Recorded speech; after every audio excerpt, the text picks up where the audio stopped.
kasus korupsi yang merugikan negara 193 triliun di Pertamina. Sampai hari ini kalau kita mau jujur, sekalipun sudah diungkap ada kerugian negara yang cukup fantastis 193 triliun, tapi kan masih terjadi silang pendapat, masih terjadi tawuran opini antara pihak Pertamina dengan Kejaksaan Agung. Kita dengarkan dalam rilis yang disampaikan secara terbuka oleh Kejaksaan, sudah terindikasi kerugian negara yang cukup fantastis ini itu tidak bisa dilepaskan dari praktek yang cukup jahat karena ada oplosan yang dilakukan oleh oknum-oknum jahat tertentu yang kemudian mengubah Pertalite kemudian menjadi Pertamax, atau oplosan Pertalite yang kemudian dijual dengan harga Pertamax.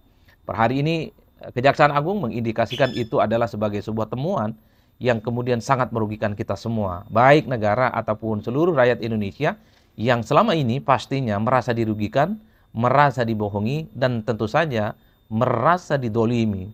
Karena rakyat yang dulu itu dipaksa untuk pindah ke Pertamax khususnya adalah mereka yang berharap bahwa kualitas BBM yang mereka gunakan itu baik, kemudian irit, dan tentu saja sangat berguna untuk kelangsungan kendaraan yang mereka gunakan.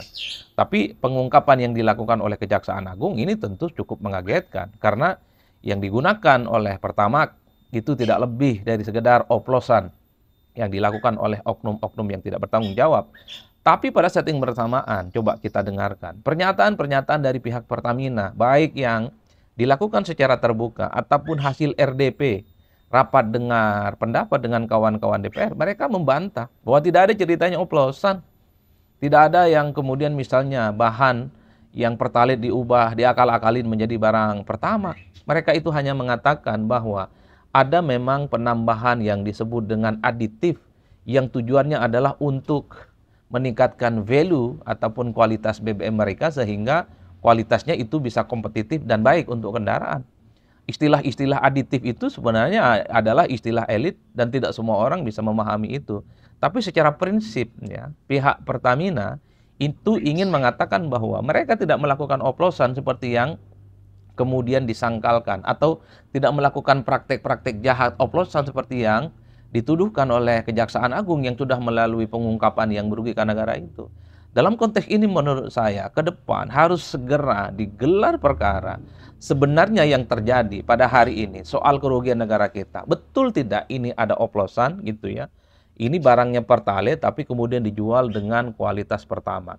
Atau ini sebenarnya Pertalite tapi dikasih stiker Pertamax. Ini kan untuk memberikan satu kepastian bahwa ini terjadi oplosan atau sebenarnya ada praktik-praktik lain seperti yang sudah sering kita lakukan. Misalnya oknum kejahatannya itu mengatakan bahwa lifting minyak kita, bahwa soal minyak kita yang tidak terlampau mencapai target setiap bulan, setiap tahun, itu menjadi alasan supaya negara kita ini mengimpor barang dari luar, supaya mengimpor dari pihak-pihak asing. Itulah yang kemudian dijadikan sebagai alat untuk mengeruk keuntungan yang cukup luar biasa. Itu yang saya kira memang harus perlu diklarifikasi. Karena kalau ini tidak bisa diklarifikasi, tidak bisa dituntaskan, dikhawatirkan ini hanya akan menjadi isu liar untuk mencari sesuatu yang sebenarnya tidak clear. Rakyat taunya harus mulai bisa dibuktikan bahwa praktik jahat ini adalah praktik yang betul-betul murni dilakukan secara sistematis oleh oknum tertentu, oleh aparat-aparat tertentu, pejabat-pejabat BUMN yang selama ini memang sering diindikasikan bermain nakal. Rakyat hanya ingin tahu bahwa kerugian negara itu praktiknya semacam apa. Apa betul misalnya RON 90 tapi dijualnya 92 atau RON 88 kemudian dijualnya 90. Itulah yang kemudian hanya ingin memberikan satu kepastian di tengah distingsi bagaimana pendapat dari penyidik Kejaksaan Agung dengan pihak Pertamina. Publik berharap kasus ini segera disidangkan sehingga fakta-fakta hukum itu kemudian bisa diungkap sebenarnya siapa yang bersalah. Apakah betul tidak ada oplosan? Bahwa yang sebenarnya itu yang terjadi hanya sebatas penambahan zat aditif untuk meningkatkan kualitas BBM. Kalau itu yang terjadi, berarti ada praktik kejahatan lain yang kemudian dilakukan oleh oknum-oknum Pertamina seperti impor dengan takaran yang kemudian mereka mengambil untung di atas segala-galanya yang jumlahnya sampai mencapai triliunan. Itu yang pertama. Nah yang kedua tentu saja belakangan ini kita mendengarkan bagaimana wawancara Ahok ya. Kita tahu Ahok ini adalah sosok yang menurut saya pernah menempati posisi yang cukup strategis di Pertamina. Kalau tidak jadi komut ya, di komisaris utama, yang kemudian pastinya akan banyak tahu terkait dengan apa yang sebenarnya terjadi dengan praktik-praktik yang dinilai ini sebagai sebuah bentuk penyelewengan dan merugikan uang negara yang cukup luar biasa. Dalam wawancaranya Ahok siap dipanggil oleh kejaksaan, siap akan memberikan bukti-bukti, akan memberikan kesaksian-kesaksian yang dibutuhkan, apapun kesaksiannya. Bahkan Ahok bercerita dulu sempat dipanggil oleh KPK terkait dengan kasus lain. Ahok menyatakan memberikan semua data dan informasi yang Ahok tahu untuk memberikan bagaimana kejelasan-kejelasan terkait dengan kasus yang sedang ditangani oleh KPK itu bisa tuntas. Nah, hari ini ketika Ahok dikait-kaitkan soal kemungkinannya dipanggil oleh kejaksaan, dimintai kesaksiannya, ini adalah momen yang menurut publik, menurut kita semua adalah momen yang pas. Karena kita tahu Ahok itu biasanya suka belak-belakan, Ahok itu bisa menunjukkan data-data, Ahok itu bisa menunjukkan fakta-fakta, dan tentu saja posisinya sebagai komut saat itu, 2019-2024 kalau tidak salah, pastinya melihat dari dekat sebenarnya bagaimana praktik-praktik yang dilakukan oleh oknum-oknum Pertamina yang mengambil untung, yang mengakibatkan korupsi 193 triliun, itu lantang terjadi. Dan itu yang faktual. Bahkan Ahok dalam sebuah wawancara dengan salah satu stasiun TV swasta itu mengatakan, Ahok bisa ceritakan siapa saja misalnya pihak-pihak yang kemungkinan terindikasi ataupun dugaan-dugaan terlibat dalam konteks bagaimana merugikan uang negara itu. Tentu bukan hanya Pertamina, pihak-pihak yang lain, kata Pak Ahok. Mungkin ada oknum di SKK Migas, mungkin ada oknum misalnya di di kalangan auditor, mungkin juga ada oknum di ESDM dan seterusnya dan seterusnya. Karena tidak mungkin bahwa kerugian negara yang mencapai 193 triliun ini hanya murni dilakukan oleh oknum-oknum Pertamina. Dan pastinya ini sudah melibatkan begitu banyak pihak dan itu tidak pernah diungkap dan tidak pernah tersentuh. Ahok menyatakan kesiapannya. Ahok menyatakan siap bersedia untuk memberikan kesaksian jika memang dibutuhkan oleh Kejaksaan Agung.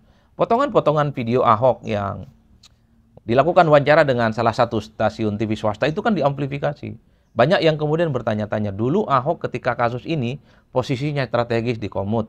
Banyak juga yang mencari-cari supaya memang Ahok itu dipanggil dan diminta kesaksiannya terkait dengan ini. Oleh karena itu di antara begitu banyak terkait dengan kekisruhan, sebenarnya modus seperti apa terkait dengan mega korupsi di Pertamina ini, mungkin Ahok adalah sebagai salah satu orang sosok yang paling pas untuk mengurai bagaimana anatomi, bagaimana rumitnya mengurai soal siklus dan mata rantai terhadap jaringan-jaringan kejahatan untuk merugikan negara kita ini. Bahkan dalam wawancaranya Ahok mengatakan siap kapan saja untuk dipanggil dan siap untuk membeberkan fakta-fakta, data-data, dan informasi yang dibutuhkan oleh kejaksaan. Tapi Ahok minta dengan salah satu syarat bahwa apapun yang dia berikan sebagai kesaksian terkait dengan pengungkapan kasus Pertamina ini bisa dia siarkan secara terbuka. Ini bisa disiarkan secara langsung dan bisa diakses oleh seluruh rakyat Indonesia. Ini tentu menarik. Di era yang semakin terbuka, mestinya tak ada lagi hal-hal yang bisa ditutup-tutupi. Karena tentu rakyat itu akan melihat ketika Ahok misalnya ya, jadi dipanggil sebagai saksi akan bercerita. Dalam rapat-rapat yang dia ikuti sejak lama ketika posisinya sebagai komut, akan bercerita bagaimana tentang kebolongan, tentang kerugian negara, siapa pihak-pihak dan oknum-oknum yang bandel, sekalipun ada kerugian tapi tetap dilakukan dengan kebijakan-kebijakan yang memang jelas-jelas merugikan misalnya. Akan kelihatan dan akan muncul sebenarnya siapa yang kemudian menjadi pemain utama, aktor utama, oknum utama, sehingga kerugian negara itu mencapai 193 triliun. Itu yang sebenarnya disampaikan oleh Ahok dalam sebuah wawancara dengan salah satu TV swasta. Menarik menurut saya. Ini adalah bulan Ramadan, momentum bersih-bersih. Bukan hanya membersihkan diri kita dari segala dosa, bukan hanya membersihkan diri kita dari segala hal-hal yang buruk, tapi juga adalah sebagai guidance bagaimana di bulan puasa itu menjadi tempat bagaimana para pelaku koruptor, para pelaku kejahatan, orang-orang yang selama ini menghabiskan uang negara untuk kepentingan pribadi dan kelompoknya, itu bisa diungkap seungkap-ungkapnya. Tentu Ahok hanya menjadi salah satu orang yang mungkin bisa ditelusuri bagaimana pengetahuan dan informasinya terkait dengan kekisruhan yang ada di Pertamina.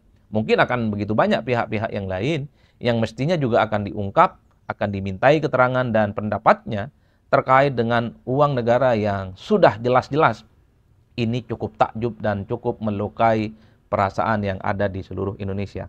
Oleh karena itu, kita sebagai rakyat Indonesia, apakah kasus Pertamina ini oplosan, ataukah misalnya ada praktik-praktik lain, misalnya terkait dengan impor, yang kemudian itu dimainkan oleh oknum-oknum nakal, ataukah misalnya ada indikasi-indikasi lain untuk mencari keuntungan. Rakyat cuma ingin tahu bahwa jangan lagi ada praktik yang semacam ini.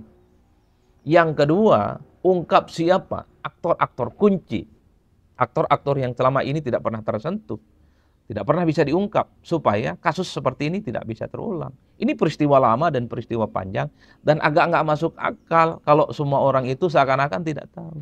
Dan ketiga yang paling prinsip, pastinya ada kekuatan besar yang sebenarnya mencoba untuk menguasai bagaimana persoalan BBM kita, persoalan minyak kita di Indonesia itu tidak bisa digantikan posisinya. Tiga hal ini yang paling mungkin bisa akan kita tunggu bagaimana Kejaksaan Agung di masa-masa yang akan datang akan semakin mendalami bagaimana proses kerugian negara yang dilakukan oleh oknum Pertamina ini bisa diungkap setuntas-tuntasnya. Yang terakhir ingin saya katakan adalah apa yang terjadi pada Pertamina merugikan negara yang cukup luar biasa. Ini kan mengindikasikan betapa pengawasan khususnya yang dilakukan oleh kawan-kawan DPR selama ini memang tidak pernah serius. Bahwa pengawasan yang dilakukan oleh anggota dewan yang mulia dan terhormat, yang selalu bicara atas nama rakyat, ini berarti tidak pernah menyentuh dan mungkin tidak pernah tahu bahwa ada praktek-praktek curang, praktek-praktek culas, praktek-praktek jahat yang jelas-jelas itu sejak lama dilakukan di negara kita oleh aparat-aparatus internal yang bekerja di Pertamina untuk mengeruk keuntungan pribadi. Pengawasan adalah sebenarnya menjadi kunci bagaimana tindak penyelewengan merugikan uang negara itu bisa dilakukan. Tapi ya sudahlah, kita tentu tidak bisa berharap banyak kepada anggota kedewanan yang memang dari dulu kita tahu kinerja mereka suka dikritik oleh publik, kinerja mereka yang dianggap tidak terlampau sesuai dengan harapan. Oleh karena itu kita berharap bagaimana Kejaksaan Agung segera untuk menyidangkan supaya kasus ini transparan, kemudian ini sesuai dengan semangat yang ingin disampaikan oleh Presiden Republik Indonesia Pak Prabowo Subianto bahwa para koruptor akan dikejar hingga antariksa dan liang kubur. Ini adalah momennya. Pertamina dan kasus-kasus yang lain ke depan memang sudah mulai harus dibersihkan. Ini adalah sektor strategis yang langsung menyangkut kepentingan seluruh rakyat Indonesia. BBM itu adalah sektor kunci yang selama ini memang menjadi kebutuhan langsung yang dihadapi oleh rakyat. Tentu kita tidak mau di masa-masa yang akan datang terjadi praktik-praktik jahat, praktik-praktik korup, dan yang paling penting pelakunya harus dibuat jerah, diungkap, dan kemudian diperlakukan dengan hukum sesuai yang ada di Indonesia. Saya kira di situ